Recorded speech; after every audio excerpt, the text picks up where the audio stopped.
They are the migrants, workers in the sweatshops of the soil, the harvest of shame. In 1960, CBS News broadcast Harvest of Shame, Edward R. Murrow's groundbreaking documentary, which exposed the conditions on farms in rural Florida, North Carolina, and New Jersey. It has to do with the men, women, and children who harvest the crops in this country of ours, the best fed nation on earth. Millions of Americans saw, for the first time, third world squalor in America. One farmer looked at this and said, "We used to own our slaves. Now we just rent them." Americans were so horrified, Congress passed new labor laws, but little changed. America's farms kept producing harvests of shame, as Dan Rather reported from Florida in 1995. These are still the forgotten people. Conditions for them are still awful. There are still about 1 million migrant farm workers in the U.S. The population of towns like Immokalee, Florida, swells every winter when migrants and their families move here looking for work. There's a lot of mistreatment going on, a lot of intimidation from the bosses. And Gerardo Reyes, a native of Mexico, came to Immokalee to pick crops in 1999. Farms in Florida grow 90% of the tomatoes we eat in the winter. So pickers move from farm to farm and crop to crop with the seasons. But everybody knew that the tomatoes were the worst? Yeah, tomatoes is where most of the worst conditions are happening or were happening. When we were first here, it was a very brutal community. Labor activist Greg Asbed came to Immokalee in 1993. There were wage theft, sexual harassment, violence. I mean, you would come out here on Friday in the evening for payday. You know, people would get their checks right outside the office. And it was not uncommon to see somebody get beaten up by a boss. And their crime would usually be because they felt they got underpaid. Asbed co-founded the Coalition of Immokalee Workers, or CIW. Its mission? Force fairness and workers' rights onto Florida's fields. For 7 years, the CIW tried marches and strikes, but tomato farmers refused to talk to them. And then you changed tactics. Yes, because you beat your head against the wall long enough and you decide that that hurts and you want to find another way to get around the wall. And if there is a way to get around it, you do. In 2000, the CIW began pressuring the top of the tomato chain, fast food and grocery corporations, the buyers with clout. In 2005, Taco Bell became the first big buyer to sign on to the CIW's Fair Food program. Buyers agree to pay an extra penny per pound for tomato, money that goes to workers. And buyers only do business with participating Florida farmers.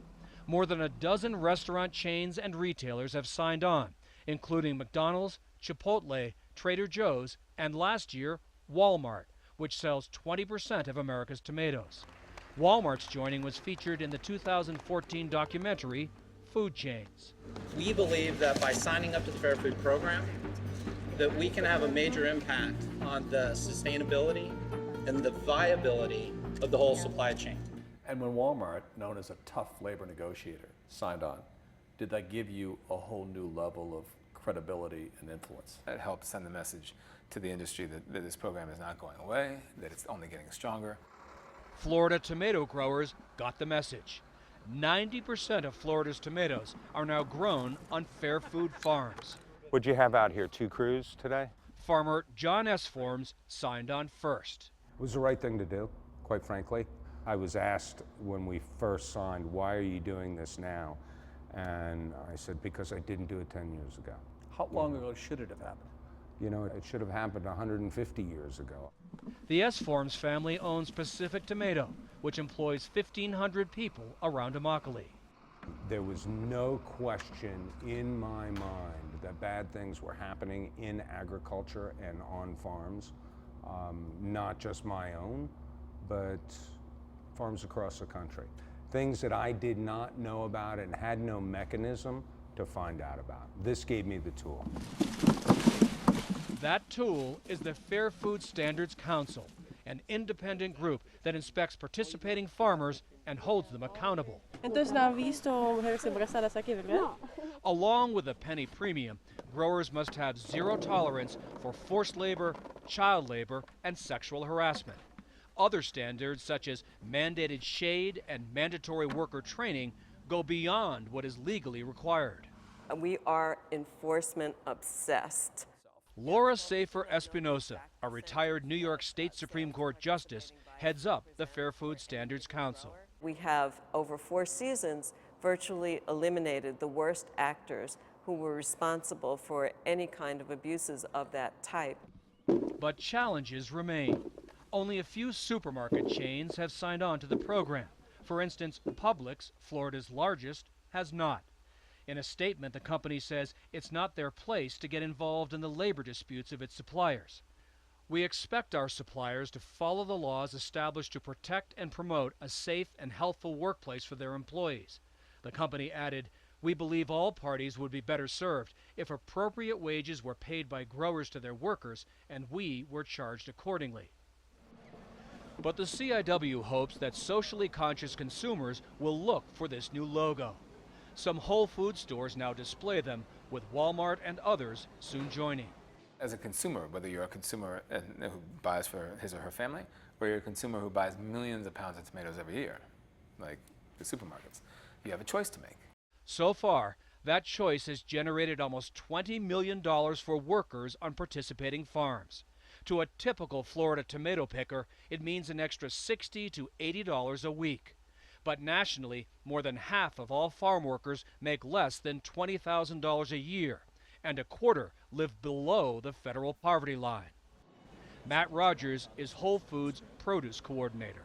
A relatively small impact on cost can have a really large impact on the people who are doing this work on the farms. One of the big conversations right now with the folks who started the Fair Food program is what's next. They've done an excellent job on tomatoes in Florida, and it's a great model, and it shows great potential. So now, what's next? The program is expanding slowly. This summer, Fair Food auditors began visiting farms in 5 more states.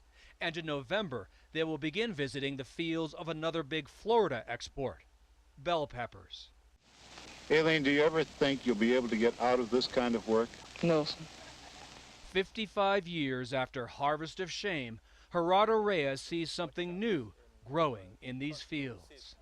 It's a completely different world. When you think about agriculture and the way in which all of the abusive conditions happen in every crop, basically, when you see how this is working and why it is working, yeah, it gives us a lot of hope.